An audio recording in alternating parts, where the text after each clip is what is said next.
Yes, indeed. Welcome to the Bladtcast. Bladtcast 548. These numbers sound so preposterous every time I say them out loud. Welcome to our Flash special. I am Christian Blatt, and of course, when I'm going to talk about a big DC film like this, I always want to talk to a handful of people, one of them being our pal Will Sterling, who's decided to spend the month of June in Europe. Oh, But nice. whether he was available or not, I would always want to talk to John Nolan, the Raging Rhino himself. John, thank you for joining us again on the Bladtcast. Thank you. Glad to be back. Hello, Bladtcast Nation. Yeah, yes, the nation. So I always find it interesting to kind of talk about with you in particular. I know the importance of the Flash, and I know, and people should know where can they find your own podcast, because you've already done a review of the Flash film on your own podcast. So, Yeah, RagingRhinoPodcast.com. And okay, if you look through my Twitter feed, you'll see it there as well. It's episode 159. okay, great. Yeah, see 159 doesn't sound crazy like 548. Well, I I'm do just mine monthly, so it's, oh, all right. Well, I guess that makes a bit of a difference. yeah, you go a little bit faster pace than I do. So Yeah, well, it's also over 10 years, so it's yeah, but in any case, so talk a little bit about the importance of the Flash as a character for you, and we'll go from there. sure. Well, Flash is really one of the first superheroes that I really just really went crazy over. Um, it goes back to the Challenge of the Super Friends, 1978, and I'm 6 years old, getting up Saturday morning, back when you could only get cartoons on Saturday mornings. And really, like, the only time you could really get them was on Saturday morning. So there was nothing else on Saturday, but then Yeah, you didn't really get cartoons. They weren't the weekday morning cartoons when we yeah, were a kid, you no know? weekday afternoon, and many years before there would be entire networks devoted to them. Yeah, that's true. That's a Yeah, great point. yeah. So I watched Challenge of the Super Friends. I just like the whole superhero concept. And then a few months after that, in early 1979, great song by the way. Um, I'm in the grocery store with my mom. This was back in the day when you could kind of wander off and still be safe, in the grocery store. And I walked down the magazine aisle, and there on the bottom rack, right, perfect for a kid to find, are a bunch of comic books. And my eyes immediately go to this Flash number 275, which I got a glare there. Yeah, let me put you in the big screen for our audio audience, because there's Okay, a way that you can show it off a little better. nice. So there it is. There we Yeah. go. A little bit center And better for so the camera. yeah, it's a So costume party. it's a costume party. Flash is dancing with Batgirl. You got Bizarro getting shot, and then you have this little thing down here. You are cordially invited to attend the last dance and witness the death of. And of course, you have a thumb covering up uh, the name. Yeah. So, And spoiler and alert. yeah, and his and she does die in it, right? Iris His is murdered I in this Yeah. issue. Yep, my very first comic book at 7 years old, and the main character's spouse is killed. There's allegations of infidelity. There's illegal drug use. There's a crazed murderer on the loose. I'm 7 years old, and I fell in love with comic books that day. Yeah, I mean, it's a lot more exciting. My first comic book was Marvel's Star Wars number 75, and all that Mhm. was like an under the sea community. It was a city underneath the ocean, basically. Not any of the exciting stuff that you're talking about showed Yeah, up in there. yeah. And shortly thereafter, I'd gravitate over to superheroes. But Mhm. and I know we've talked about this before, but it's always a good reset when we're going to talk about, especially when we talk about the character of the Flash, Mhm. because it's the same thing for me. Like, my gateway into superheroes, of course, was the Super Friends. Most people that are anywhere in our age range, that was all you were going to get. You know what I Yeah. mean? Like there really wasn't a lot of stuff. When I was a little bit older, but just a little bit older, Mhm. it was Spider-Man and His Amazing Friends, Mhm. and so I really gravitated to Spidey from that point onward. But I mean, I loved the Super Friends all the way up. I mean, eventually there was like a superpowers version of it where Mhm. they had Cyborg and Yeah. Firestorm, and I would Superpowers. watch that. That's where this little guy comes from. The Superpowers toy line. Yeah.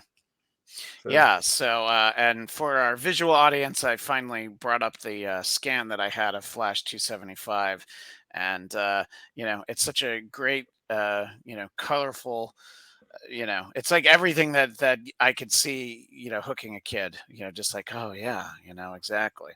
And so, yeah, obviously, this character so important to you from that point onward. And I mean, the first superhero comic I bought was Spidey, so it was like, it was always you always have a soft spot for those characters, the ones that get you hooked.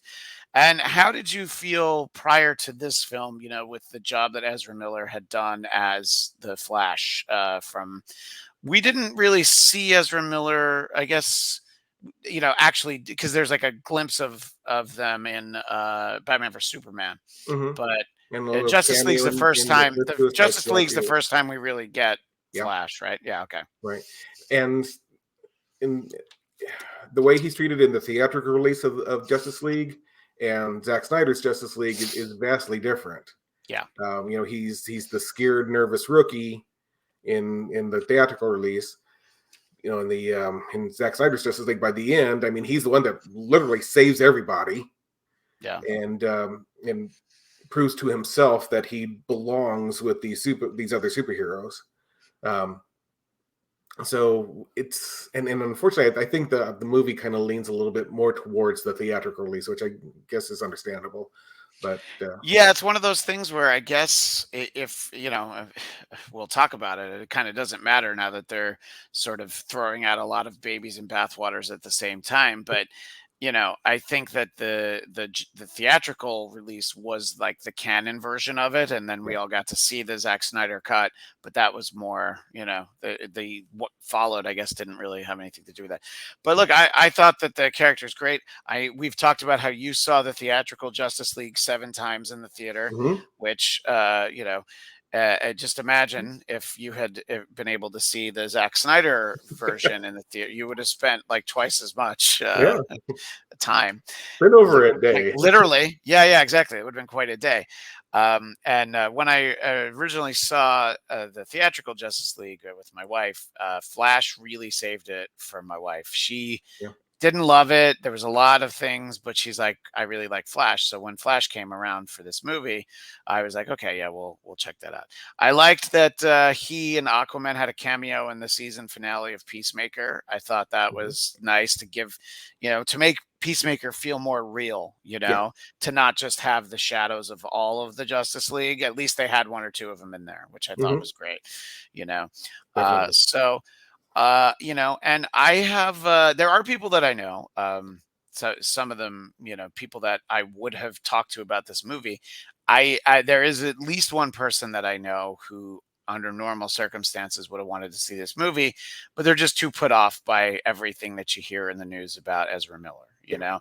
and I can understand it because there are people that you can separate from what you hear about them off the screen and Mhm. on the screen, and then sometimes what you hear about them off the screen, it might be too much for some people.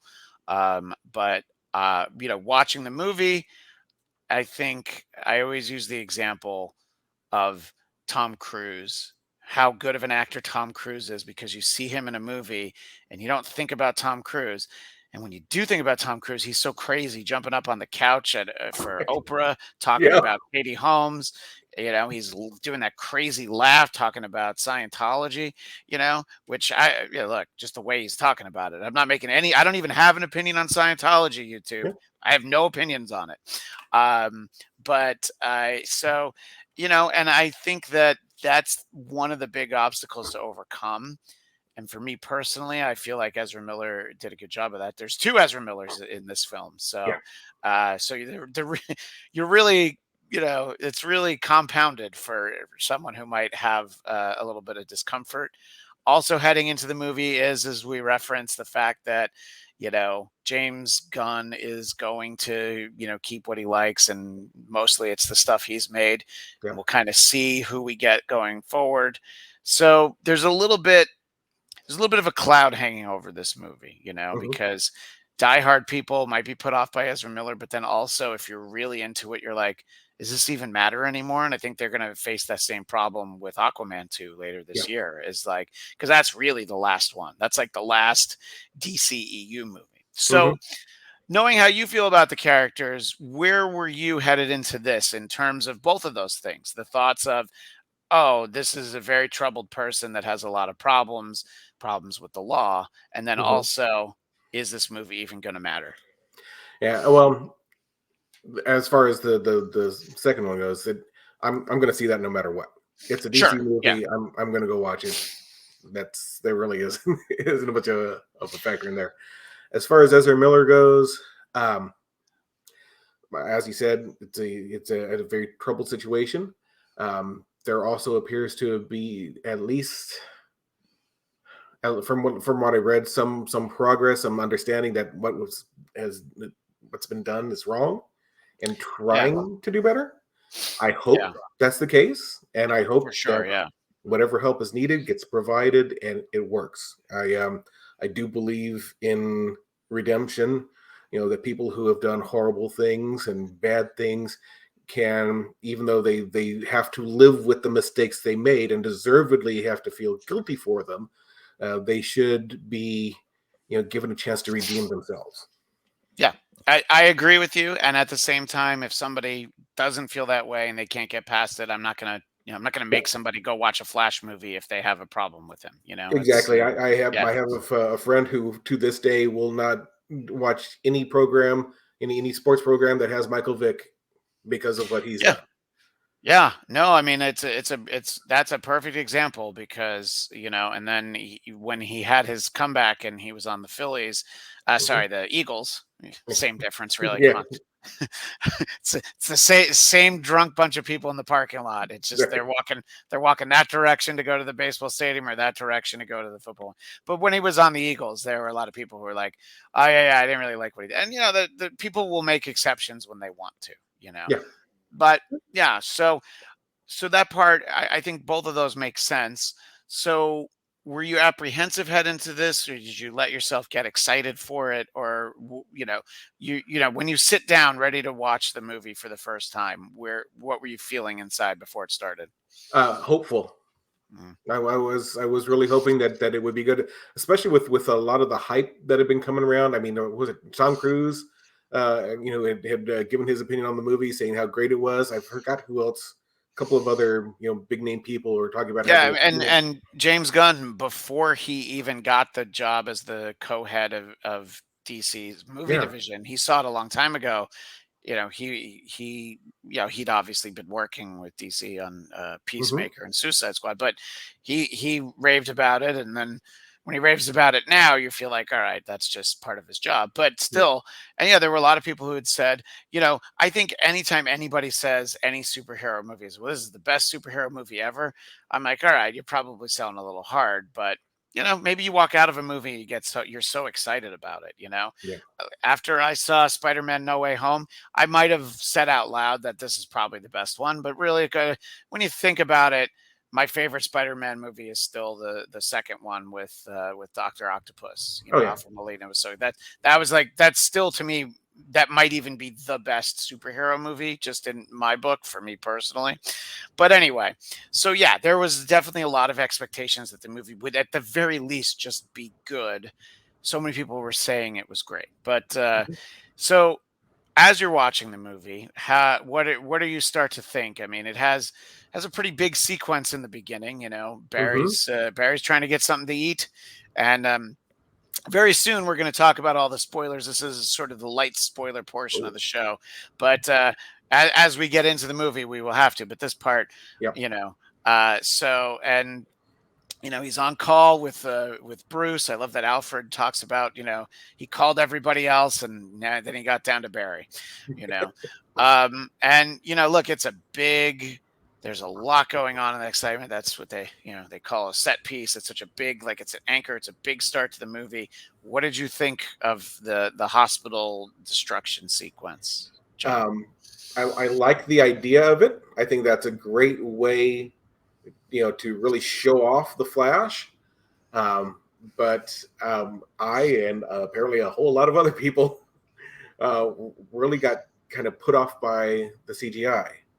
Um, it felt to me at times during this sequence and other times during the movie, I felt like I was watching an episode of the TV show Yeah.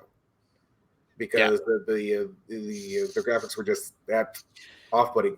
And for me, if I'm sitting there and I'm thinking about the things like computer graphics instead of trying to concentrate on the movie and finding things to like about the movie, that takes me out of it, and it lessens the experience for me. So that kind of began my disappointment with the movie.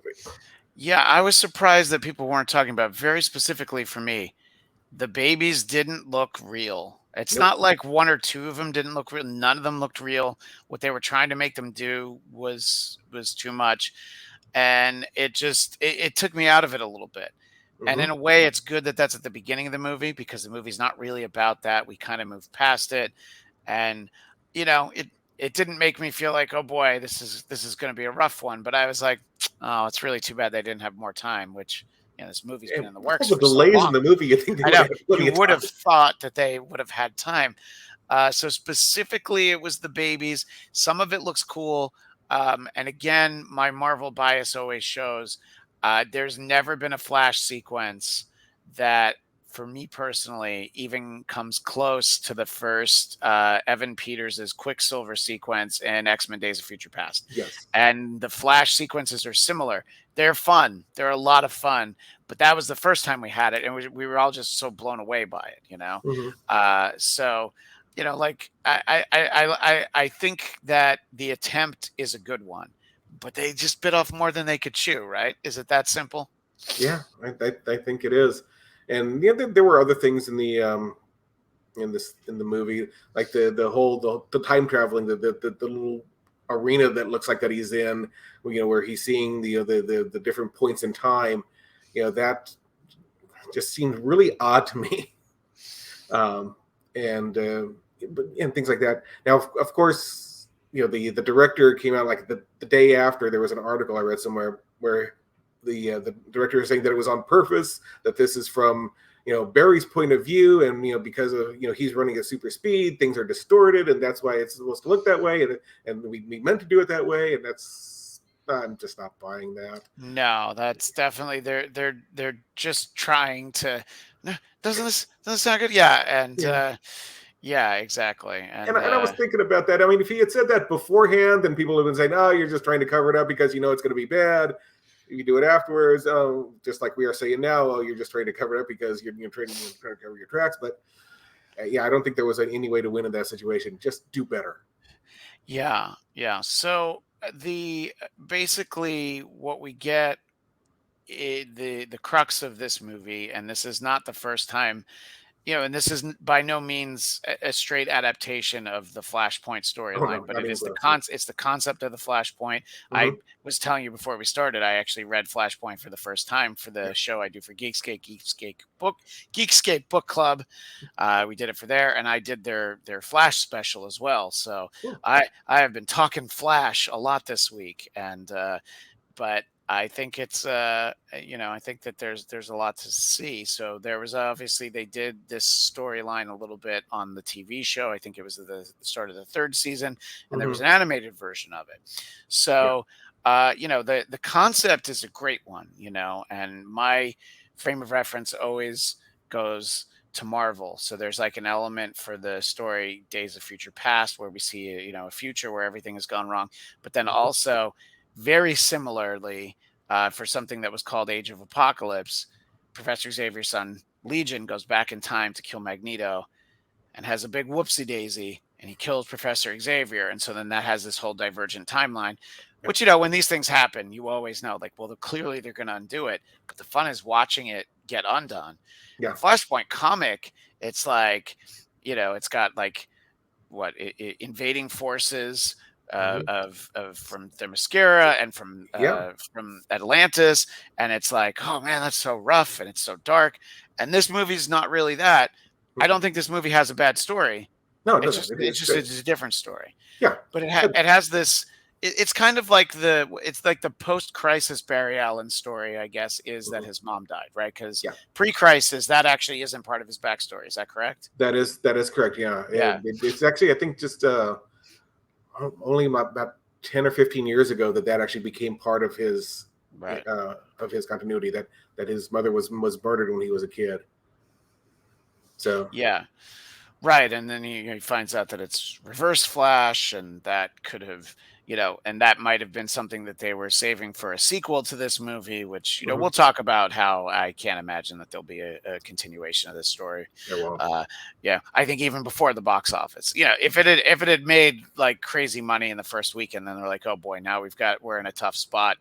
Kind of made it easier for them. But yeah. what did you think of the choice they made for the story they tell? There's still that moment where Barry decides that he can go back in time and save his mom. Yeah, and I think that's yeah. I did. I like the way they did the story in the movie. Obviously, there's a lot of things from the comic book that I would have loved to have seen incorporated into it, but I understand why they didn't do that. And I think that kind of helps, growing up as a comic book nerd, especially DC Comics with all their alternate histories. I can go into a movie and think, okay, this is not going to be exactly like it is in the comics. This is going to be an alternate Yeah. version of it, so that it helps to kind of have that. So the story in and of itself, I thought it was done very well.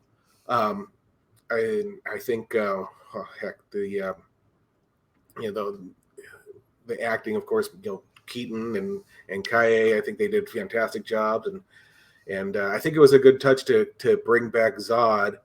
Especially if you're going to have a continuity where there are no superheroes, nobody with Yeah. superpowers, you might as well have something as ominous as Zod come to spoil things. Yeah, no, it's a great idea for if this event happens in the DC film universe, this is what would happen, and it is a great idea.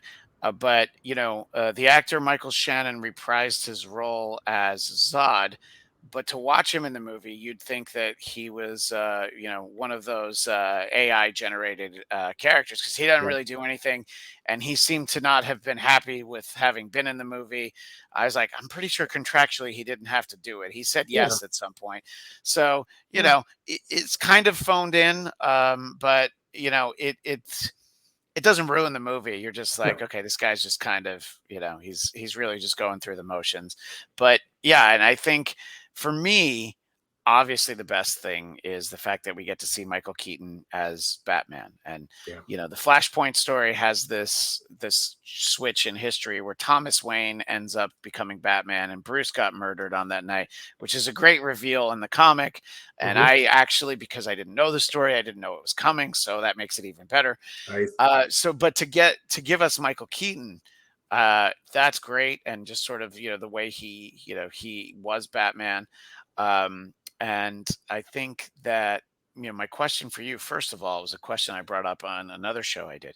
Do mhm. you think this is the Tim Burton Batman? Or is Michael Keaton just playing a different Bruce Wayne? I'm wondering what your thought is. I have a thought, but I want to know what yours is first. Hey, haven't really thought about that. Um, when I was watching it, it really felt like Tim Burton Batman Yep. long retired. Yep. Yeah, That's what it felt like to me, and because they use the score so much, mhm. the Danny Yeah, Elfman it's a lot. score, they used it a lot, and so I'm sure it wasn't cheap, but so yeah, that's what I felt too. But at some point, I'll talk about this movie with somebody who will think, no, no, I just think it was like an Elseworlds Batman Mhm, portrayed by Michael Keaton, but it seems like he's that Batman, which of course, like when you think about it, the Tim Burton Batman is also the Val Kilmer and also the George Clooney Batman because mhm. they just switched the actor. They didn't reboot. Back in Yep, those days, you didn't reboot a film franchise just because you brought in a new actor. You're just like, exactly. it's just a different guy, you know. It was like, even with James Bond, they didn't really do that until Daniel Craig. That was Mhm. when they finally were like, okay, I guess we gotta do a soft reboot. But anyway, so yeah, just to get to see him was great. That's exciting, but I feel like what one of the things that really worked well that I really liked was the two Flashes together. I liked them Mhm. interacting. You know, young Barry, seemed probably a little stupider than he should, but this But was he's a young. He's this an was 18-year-old kid. So he's young, and this Barry got kind of babied by his mom his whole life, exactly. Yeah. so it was fine. What did you think about their interaction together? Well, of course the 18-year-old Barry was annoying to me.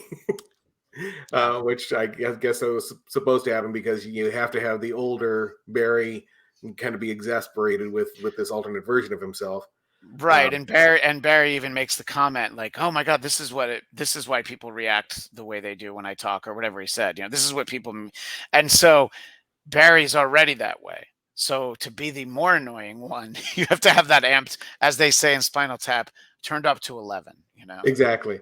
Yeah. So the characters themselves were especially the young Barry, but even the older Barry to a point was a little whiny, little kind of a pain in the ass at points. That's fair. Yeah. So I like their interaction, but characters themselves were kind of getting on my nerves. Yeah. Yeah, and they do a fun thing in here, dealing with changes to the timeline, which Hmm. it was also a beat that they hit on the TV show Fringe, which I was a huge fan of. Oh, I love it. That Back to the Future stars Eric Stoltz, which Hmm. most people know, but not everybody knows that Yep. Back to the Future not only was supposed to star Eric Stoltz, they filmed like 2 weeks of him, Hmm. and they've like included little snippets of it in like documentaries about it. Yep. I was like, I just like to watch a scene. I'd like to see what that's like. Hmm. But short of that, it's just funny that it comes up again. It's like Michael J. Fox. You mean the guy from Family Ties? And then there were like all these other there Yeah. was a mix up with somebody had switched into Top Gun and all that, so it was all fun, Hmm. and stuff like that. It's interesting. I think one of the big points of the movie is explained really well by Michael Keaton with the bowl of spaghetti. Exactly. Yes. That was one of the highlights for me to have that kind of craziness uh, be so easily explained by just a simple visual aid and what maybe 2 minutes of exposition, and it's done, and it's great. Yeah. It works perfectly, and at that point, anybody watching it can accept what's happening and just keep on going. So yeah, that Yeah. was a No. great scene. I love that. Yeah. So, and then they have to figure out how to do that. I think it's interesting because one of the things that is the same in the comic book is that the R Barry Prime. I don't know what you want to call him, but Mhm. older Barry. Primary, yeah. He ends up losing his powers, so he needs to get them. And I still question if I know it's comic books and I know it's superhero stuff, but as like I don't know. How are you going to guarantee that you're able to actually create the accident exactly right? With the If exact it was, chemicals, yeah. yeah, if he was like had some kind of latent metahuman ability, in Marvel that's usually mutants, but it's the Hmm. same concept. And like, oh, a lightning bolt's going to awaken that, I would have bought it. But I'm like, man, he just had to get struck by lightning twice. All right, and it almost killed him the first time. And Yep. Keaton's just like, eh, you know. But again, it's not a major complaint, but I was also like, I don't know. I mean, I guess. Yeah. But that beat being from the comics, did that not give you pause at all in the movie, or did No, you because think about it? I was expecting it from the comics. I was expecting the double, strike. Yeah, Yeah, because it's actually because you read Flashpoint, so it's actually even more brutal in the comic. With yeah, it how was. badly Barry gets damaged the first time. Yeah. Yeah. No, exactly. So assisting in that, of course, is Kara, is Supergirl, Hmm. and that's a switch from the comic book because that Yes. was Kal-El, Hmm. Superman. But I thought this version of Supergirl was great. Yeah. I'd seen a few episodes of the TV show. I think that that actress Melissa. Benoist, Benoist, I think, yeah. yeah. I think she's good for sort of like the cartoony version of Supergirl that you kind Mhm. of come to expect. I thought that that was a good, Arrowverse Supergirl. Yeah. You know, while this is not literally a Zack Snyder Supergirl, you're like, yeah, I feel like she fits in better in this DC EU. What did you think Right. of Supergirl in this? Oh yeah, especially within this story. I mean, being held captive, Yeah, having lost your powers, and then being free from your captors, gaining your powers, and being able to actually you know get to your full abilities. That's I think that worked. She worked perfectly in that character. Just the right amount of just pent up anger, and then being able to unleash it. I think that was just fantastic. She was right after Keaton. She was my favorite part of the movie. yeah, and that's another one of those where you're like, oh boy, it's too bad we probably won't see her again as Supergirl. You never know, but it's like, we know that Keaton was in that Batgirl movie that's not going to come out. So who Mhm. knows? Who knows what else we might never get to see? So, um, before we get into some of the bigger spoilery things, I wanted to kind of get your thoughts, kind of overall. How did you feel about this movie when it was done? And we'll save for the last bit of the show where we talk about some of the bigger surprises in it. Yeah. But just obviously, people who haven't seen this, you're probably going to assume that the Flash saves the day somehow. Okay, so what are your feelings when after as the movie ends, and the credits start? How are you feeling about the Flash in that moment? Um, I actually was very similar to well when my wife and I were watching the end of Wonder Woman 84. We just kind of sat there and was like, huh, Yeah, yeah, it I was mean that's underwhelming.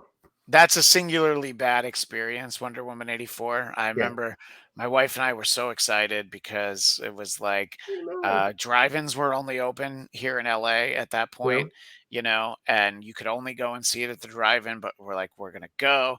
And it was like at a theater where like the screen was like on the side of the wall, but you go inside to the snack bar. I'm like, oh my God, it's like old times. Although they had these giant plastic lids on your popcorn, which all of a sudden have disappeared. But yeah, it was all great. We were so excited. We both like really the first Wonder Woman movie was so great. yeah. And And I was it's so excited to see Kristen Wiig. I love Kristen Wiig. I would have yeah, wanted to see her as Cheetah. It was going to be great. yeah. But that movie to me is much harder to watch than Yes. this, but I Oh, understand what you're saying, that you had the same feeling. As with that where you're like, "Oh, I don't want to start a whole ball of wax," but as the credits started in Star Wars Episode 8 The Last Jedi, I kind of sat there and I even turned to my wife. I'm like, yeah, I didn't love this. And I'd never had that happen with a Star Wars movie before, even the prequels. I'm like, there's something about it. I was like, oh no, this one isn't for me. And it's like when you have that feeling and it's something you're so excited about, I think emotionally, maybe my connection is a little bit looser. So I was mhm. just like, oh, that was really a lot of fun. I liked it. But what do you think it was as you've had a few days to think about it? Actually, you've had about a week to think about it. As you thought about, okay, what was it that didn't work for you personally, John? Well, beyond the CGI, a lot Yeah, of the kind of the silly sight gags. Like we all knew when he went into the apartment to speed clean everything, you knew everything was going to be falling out of a closet. Sure of enough, boom, right course. away. And then they tried to do it again a couple of minutes later. It's like just because you use a predictable joke twice doesn't make it funny. You know, Right. the whole thing with the broken tooth, like completely unnecessary. Um, They very cheesy. they we had Barry end up naked. Don't forget about the cheap sight gag. Yeah, right. Yeah. And then of course making fun of character names, making fun of Aquaman's name and stuff like that. That's been played out. And It's yeah, fair. at some point, it's okay to take these things a little bit more seriously. I mean, yeah, it is a guy running a super speed, but sure, why not just for well, no pun intended, why not just run with it? You know? Yeah. Well, maybe a little bit of pun intended. No, I know what you're Yeah. saying. Yeah. Um, I think that this take on Barry, the Ezra Miller take on Barry, is definitely more lighthearted and sillier than even the TV version. Obviously, Yeah. but that was just the decision for this character. I think that it works. I think you're right that the Zack Snyder version of Justice League, you get a better feel for his character than in a theatrical version, and it's almost like you see the connection for Barry to the Zack Snyder Flash better than the theatrical one. But again, Yeah. that's who knows how it all breaks down in terms of the canon. So again, I thought it was fun. There was a lot of stuff that I liked, but yeah, it was one of those ones where I'm like, well, this wasn't perfect, but this was pretty good. And for me, this Mhm. was one of the better DC movies. Yeah. There's different levels. Like I thought the first Aquaman was pretty good. There's a little dialogue that was a little cringy. You know, Mhm. first Suicide Squad was really bad. Second one was more fun. There's Yeah. rankings of all of them, but like Sure. Wonder Woman is probably the best one, but I'd have to think about it. But for me, I think that was the one where I was like, wow, that was great when it Mhm. ended. It was like no notes. And then there's some notes on kind of all the other ones. Sure. But how do you feel about it in terms of, do you want to see it in the theater again, or would you rather the CGI be smaller and you watch it on an Apple Watch at some point so that the CGI will look better? Yeah. Okay. Finally, the babies look real. Yeah. Uh, I am tempted to go see it again in the theater one more time just to see if I can find more to like about it. If now that I know what to expect from the CGI, I can set that aside and concentrate more on the story and hopefully find more to enjoy because I really did enjoy a lot of the movie, a lot of the story. I like Ben Affleck's appearance and Gal Gadot's. I like their little cameos. Um, Yeah, I didn't know she was in it, by the way, Gal Gadot. I thought that was great. Like, yeah. I don't think that was in the trailer, so Mm-mm. you usually figure like, okay, she's probably not in it, but yeah. And in general, I've usually liked Affleck. Him in the suit looked weird in this one for some It did. reason. Yeah. Yeah, I'm not sure what and what it was, but yeah. but even in the bad Suicide Squad movie, he was fine in it. You know what I Mhm. mean? Like when I see him in the bat suit, it had usually been fine. But as Bruce, he was exactly what we wanted in this. But Yeah. yeah, so I could see maybe wanting to see it, but also you were a little bit let down. So, um, Maybe I but just wait for it to hit on Max in a couple of months. that's true. It'll show up there. Um, for you, that one of the reasons, like I was going to reach out to you anyway, but I remember seeing, you posted on Twitter, you had kind of an interesting ranking for your DC Yeah. film. So that's actually how I knew that, like, you didn't like this all that much, really. I think it's fair to say. Yeah.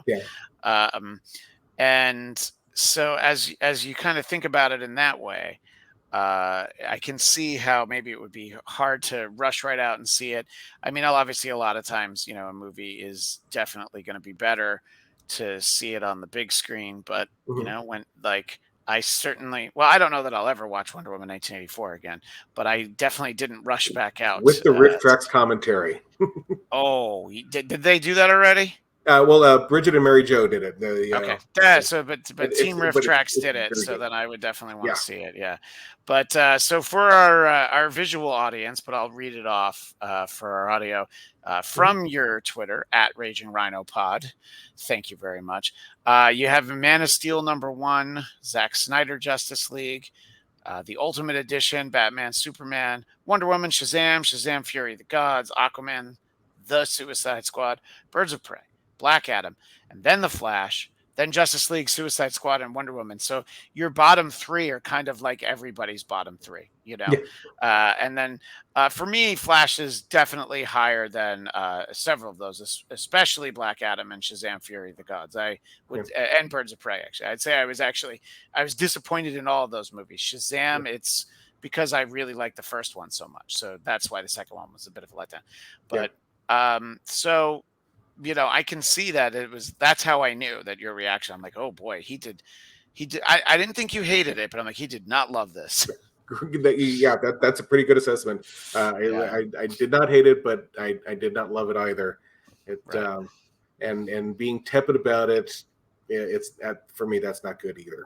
Not when it comes to a beloved comic book character. So, No, exactly, and yeah, I mean, obviously the bar is set very high, and you're let down. So we're 40 minutes in, and now's the point where we're going to dive into all the spoilers. So if you've oh yeah, stuck with us up until this point, this is the point where if you do listen and you haven't heard it, this is probably the stuff that's going to make you think, okay, I do kind of need to see that.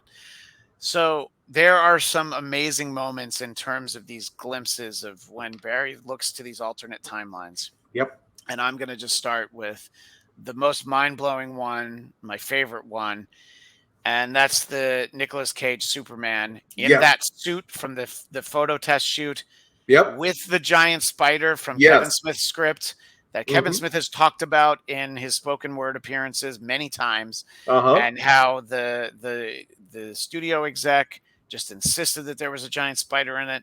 Then they don't make the movie, and then the giant spider turns up in Wild Wild West like 1 year later. uh-huh, Um, that was phenomenal. I yes, love that. When did you know couldn't that agree moment more. was in the movie before it happened? Because I sure didn't. I did not know, Yeah, and I was just as thrilled as you were about it. I loved it, and it's funny because I've spent the past week talking to a few coworkers explaining that scene to them yeah, because they and had no idea. yeah, and there's a great documentary. I think it's called Superman Lives: What Happened, because that movie Mm-hmm. was going to be called, and that's fascinating. And it's almost like, oh man, they need to like add on to that documentary Yes, now, because exactly. it was just fun to see. Who knows what that movie would have been? It would have been also directed by Tim Burton. Mm-hmm. What a an interesting approach to Superman that would be. Obviously, Zack Snyder also did a darker approach to Superman, but you Mm-hmm. know, Tim Burton, very different mind. So that was fun to see. Um, I think emotionally, getting to see Christopher Reeve again. And Helen Slater together. That was Helen nice Slater, stuff. it's a nice touch. I didn't love that Supergirl Oh no, movie, no, no, but it sucked, but but still. the first two Superman movies I loved so much as a kid. I had like, I don't know, my third or fourth birthday party was like a re-release of Superman at a movie theater. All right. I was really little. We went to go see it, Mm-hmm. and I loved that Superman movie. And after my wife and I saw Man of Steel, my wife didn't love it, and I was like, Yeah. I think we need to watch the Richard Donner Superman. Yeah. And right away when it ended, she's like, Superman needs Clark, and she just didn't like the take on Clark in Man of Steel. Just didn't Mm-hmm. work for her. Clark is so great. It's a different take on Clark, but Clark is so great. Mm-hmm. So I loved seeing that. Such a nice touch with him and Helen Slater. Um, Yep. and I think we hear Adam West, right? I don't remember Yeah. seeing Yeah. him. He does make a brief appearance. Yeah.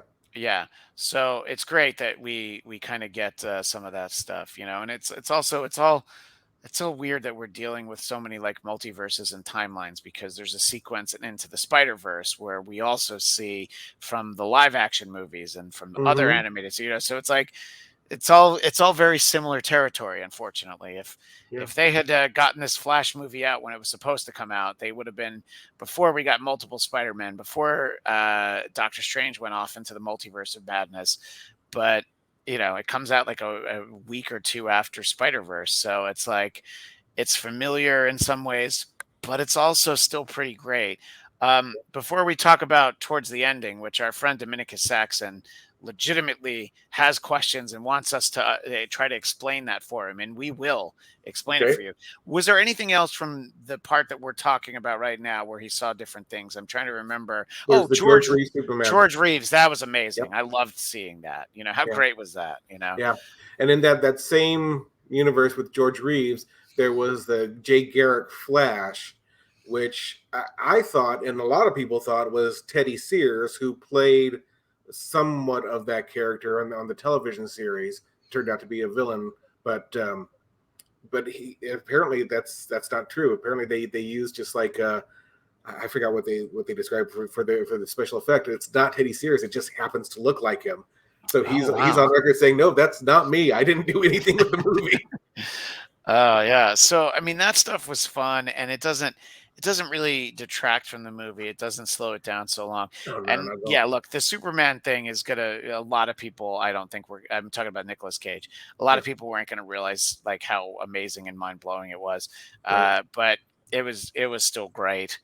And so obviously Barry realizes he needs to fix everything and he does a pretty good job. What do you think about sort of the let me see if I can structure this correctly. The older version of younger Barry being the protagonist in this. Obviously, it would be the reversed Flash, and in theory, if there was a sequel, we could have found out that Reverse Flash was the one who Hmm. killed Barry's mom.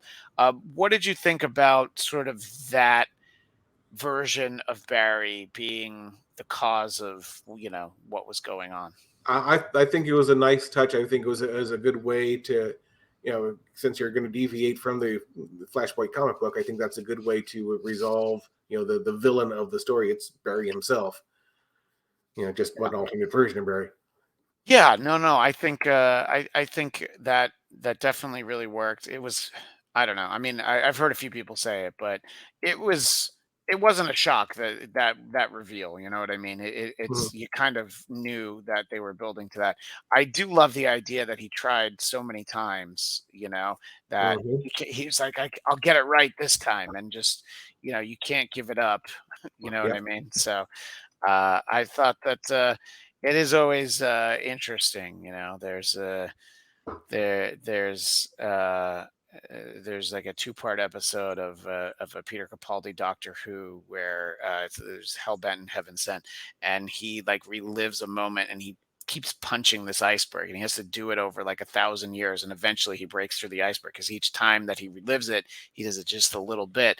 So it's Hmm. this idea that like you just keep living it and eventually you're going to think it's going to happen, Yeah. but then just Flash realizes that he's like there's not anything that I can actually do about it. So Hmm. he does fix everything and it does seem like everything's all right.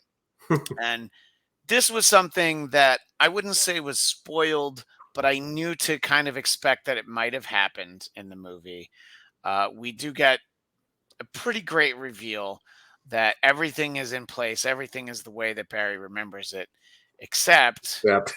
that Bruce Wayne is George Clooney, who of course was Batman in Batman and Robin, which Yeah. boy, if you included those movies in your ranking, I would be shocked if I saw Batman and Robin ahead of the Flash movie. Um, I Yeah. I I would always be shocked if there were. I always have the hot take on Batman Forever that it's not great, but to me, I still feel like just for my enjoyment that Val Kilmer's my favorite Bruce Wayne. He's the one that feels like Bruce Wayne would be. Mhm. Christian Bale was my least favorite, but now Robert Pattinson is my least favorite. Yeah, So as Bruce Wayne. Yeah. Yep. yeah, Christian Bale, fantastic Batman, but his Bruce always seemed a little off for me. Hmm. But Pattinson, I was like, oh, put the mask back on, buddy. Uh, so it's a really fun moment. It's great as a joke. Oh my god, you did everything, but he's Clooney, and Clooney having fun with it. He says hardly anything. What Yeah. did you think when you saw that, John? Uh, Actually, when I first saw it, it reminded me of well, it reminded me of running into an old girlfriend at a Collective Soul concert. A bunch of bad memories and awkward looking nipples. So, uh, Yeah, it's a great point. I was thinking, how could they make it even more stranger? And I finally figured it out. Here's how you make it even stranger than Clooney appearing: have Robert Pattinson as Bruce Wayne, with Kristen Stewart as Catwoman, and they're carrying a shiny CGI baby. You just nailed it right there. That's what made it weird. Now, our pal Dominic Saxon, he just didn't get how that happened. And when we talk about the end credit scene, it sort of, for me, explains it. But what Hmm. happened is that idea of the spaghetti, and then they talk a little bit about this in the comic book version. By going back in time and changing something, you actually create a shockwave in time, and you don't just change things forward from that moment onward.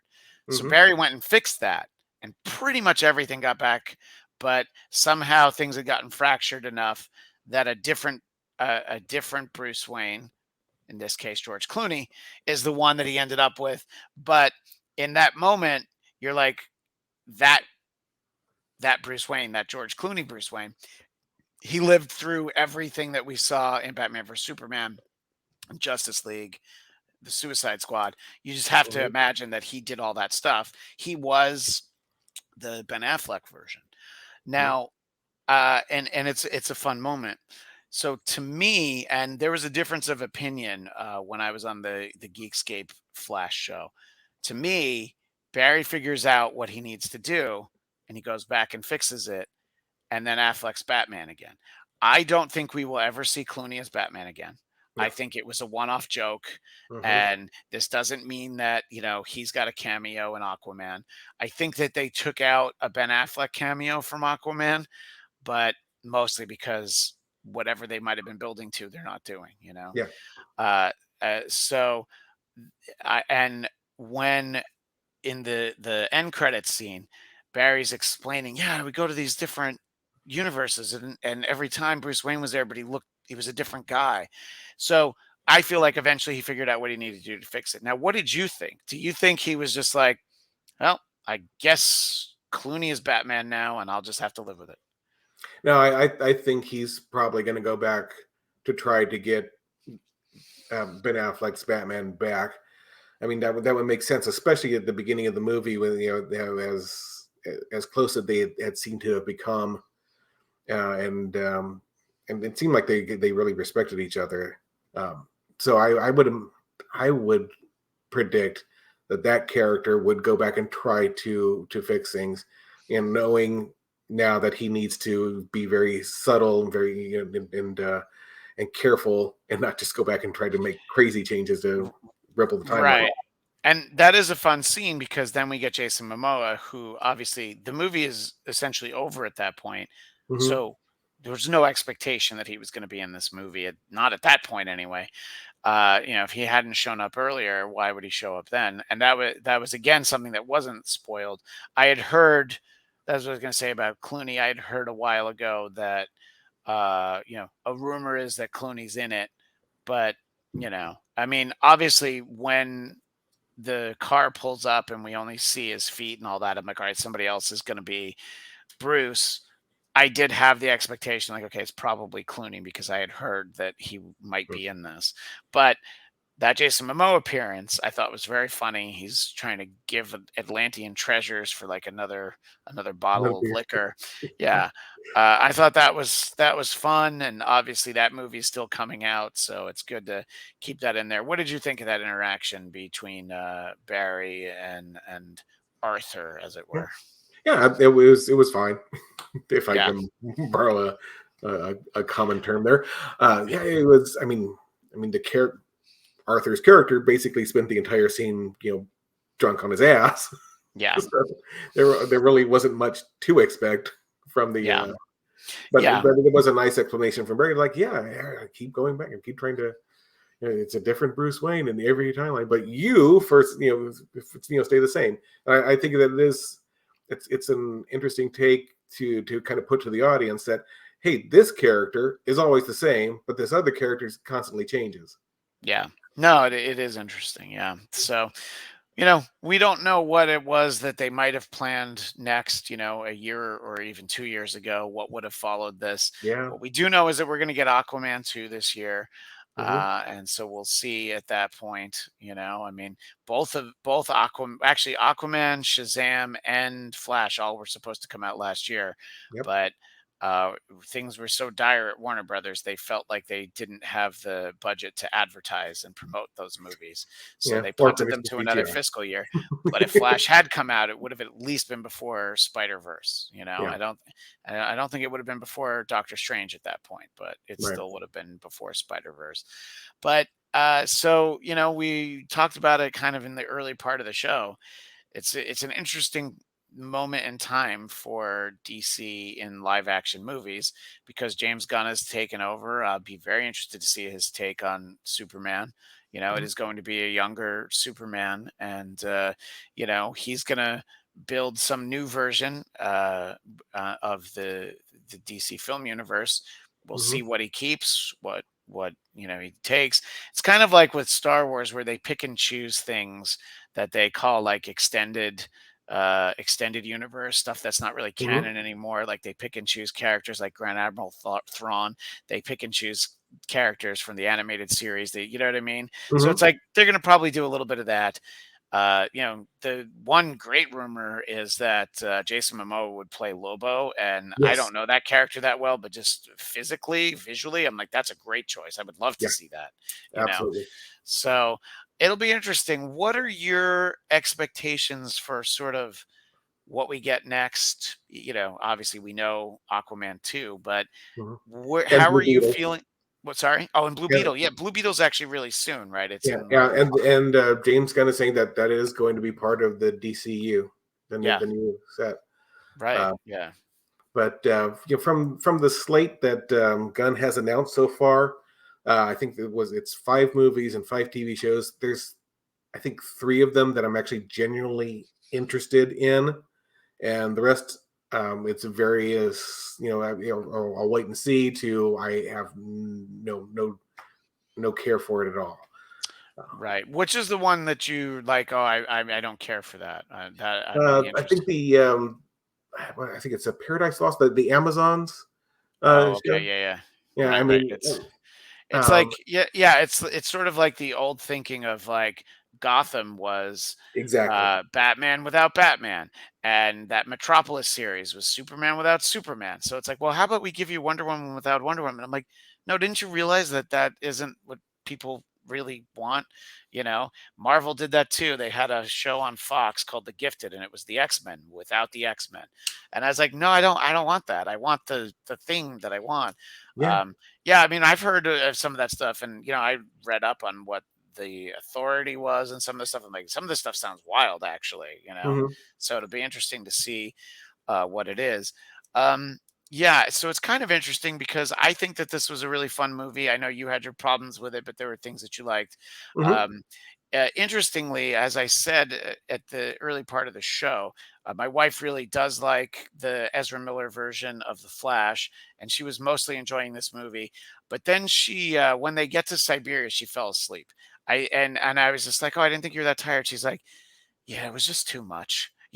There was just too much going on, and she kind of, I had not that my wife never falls asleep in the movies, although funny enough, just the day or the week before, my son fell asleep during the last Transformers movie, the one, the Rise of the Beast.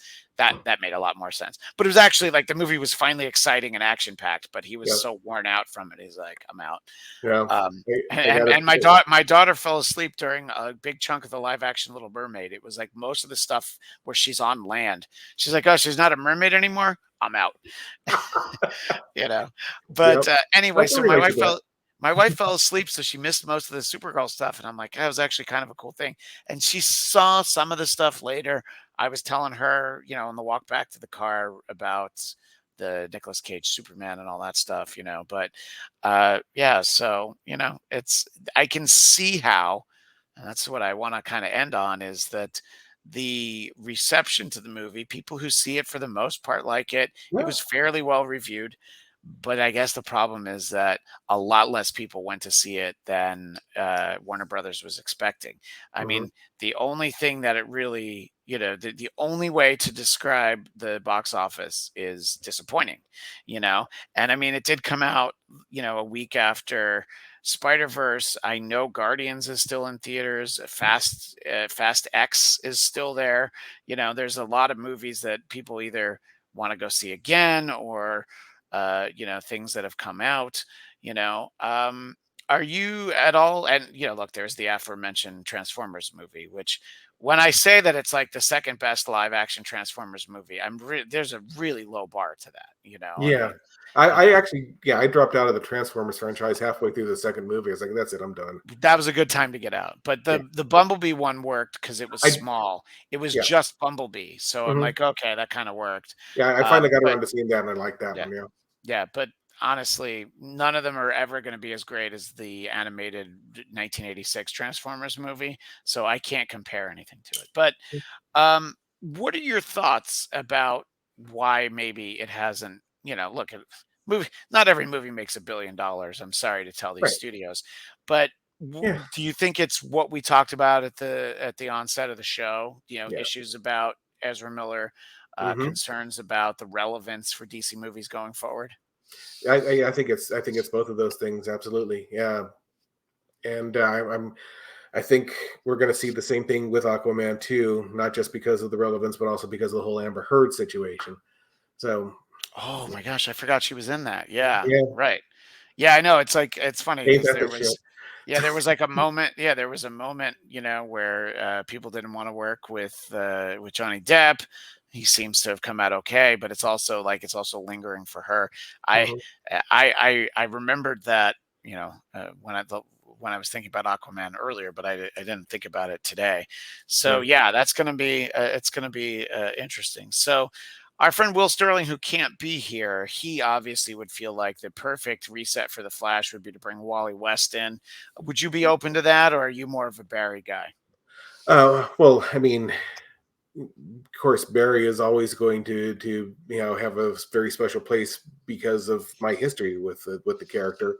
But Will is right. All of the really cool stuff about the Flash, the cool concepts like the Speed Force and so forth, those come from the Wally West era.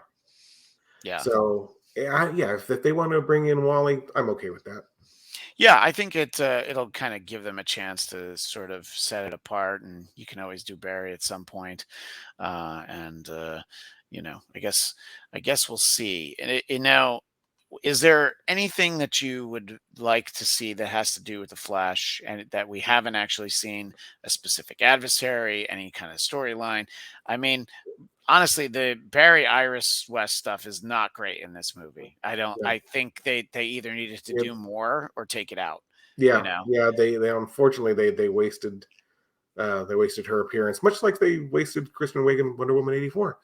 Um, yeah, yeah, I was actually thinking earlier, the only Barry Allen rogue that we've seen in any of the DC movies is Captain Boomerang. Right. And he's got I mean, he's up there. Obviously you think Batman's rogues, Spider-Man's rogues. Flash he's definitely in the top 10 as far as great rogues gallery goes. We haven't seen Captain Cold, Heat Wave, Reverse Flash in the movies. Um, any of those adversaries would have been nice to have seen at some point, but I don't know when or if we're going to ever get around to that. I know, because it's like we got to take a few steps back. They got to do a reset, and then we'll see what we get. But Yeah. um, my speaking of my wife, during the Blue Beetle trailer, she just kind of nudged me, and she was like, "Nope." I'm like, "All right, I'll go see that one without you." She just didn't get a good feel for it. I'm like, "Oh, okay." It seems like it could be fun. Are you excited for that one, John? I am, yeah, because that's another one of those nice little obscure characters that I've really liked. And again, I actually like the previous Blue Beetle because that's the one I grew up with, the Ted Cord Blue Beetle. Oh, This will be okay. the Jaime Reyes, but still very still fine because it's a good character. It's like I think it's like involuntary Iron Man, basically, is what Blue Beetle is. He's Oh, got a suit of interesting. armor that controls him just as much as he tries to control it. Yeah. Well, hopefully we get a chance to chat for that. Will ought to be back by then, so maybe Nice. we'll get the gang together and we'll talk about that one. I did see Shazam 2 with him, and we were both a little let down by it, Yeah. but there's still some fun stuff in that. So, Yeah. but as always, it's big summertime at the movies. We had Flash last weekend and Indiana Jones next weekend, which my wife and I went to a press screening of already. I actually really liked it. I thought it was a lot of fun. Yeah. And you want to talk about having a low bar set, John? It's better than Crystal Skull, but you know what am I saying by that? It's like Yeah. oh, that new Star Wars show is better than the Christmas special. So anyway, we mentioned it in the top, but John, if people want to hear more of your thoughts on not just superheroes, where Mhm. can they find you? RagingRhinoPodcast.com. And of course, on Twitter at Raging Rhino Pod. And I appreciate you staying up late. We've Oh, actually absolutely. crossed the date line in Central Time where you are. Hmm. It's very late where I am as well, but Yeah. Worth it. it was a conversation that I wanted to have. Hmm. And earlier tonight I told John that I was going to see the new Wes Anderson movie, Oh, Asteroid yeah. City. And here's what I'll tell you: not surprising that it's weird, Hmm. but it's good. It's not great because they're not usually great, but there's a lot of stuff I like. And what I like about it is that it is kind of weird. It's an interesting way to tell a story. It's a Okay. great cast. There's people that I didn't even know were. I don't think I remember Tom Hanks was in it. You Yep. know, yeah. So it's fun, but it's like if someone who hears this, if you watch Wes Anderson movies and you're like, yeah, I don't really enjoy that, don't go see this one. It's this isn't going to be the one that wins you over. Like if you don't like Royal Tenenbaums, forget it. This is not that. But I don't know. It's fun. I mean, it was interesting. I went to like the suburbs in Rochester, New York, where I am right now, and it was a full theater for this movie. Which is it's kind of like an artsy movie, Yeah. and it's like, and I was like, and people were laughing at all the right parts, and they seemed to enjoy it. So, Cool. we'll see. Anyway, so check that out. Check out John, and of course, check me out on Twitter and Instagram at ChristianDMZ. As I mentioned, I did recently talk Flashpoint and also more talk about the Flash film over on Geekscape. And Geekscape is the new home for my show, our show that we do, a group of us, Marvel Movie Talk, where we've been talking about Secret Invasion. You want to talk about divisive content? The first episode of Secret Invasion and the title sequence that was generated by artificial intelligence.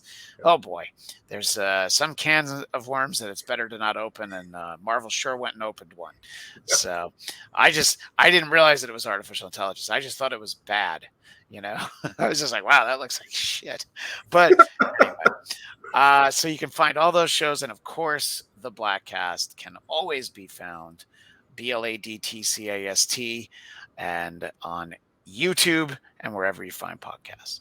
Thanks again, John. Thanks again to You. multiple Barry Allens and everyone in the film. That's all the time we have for now. We will see you next time on the Bladtcast.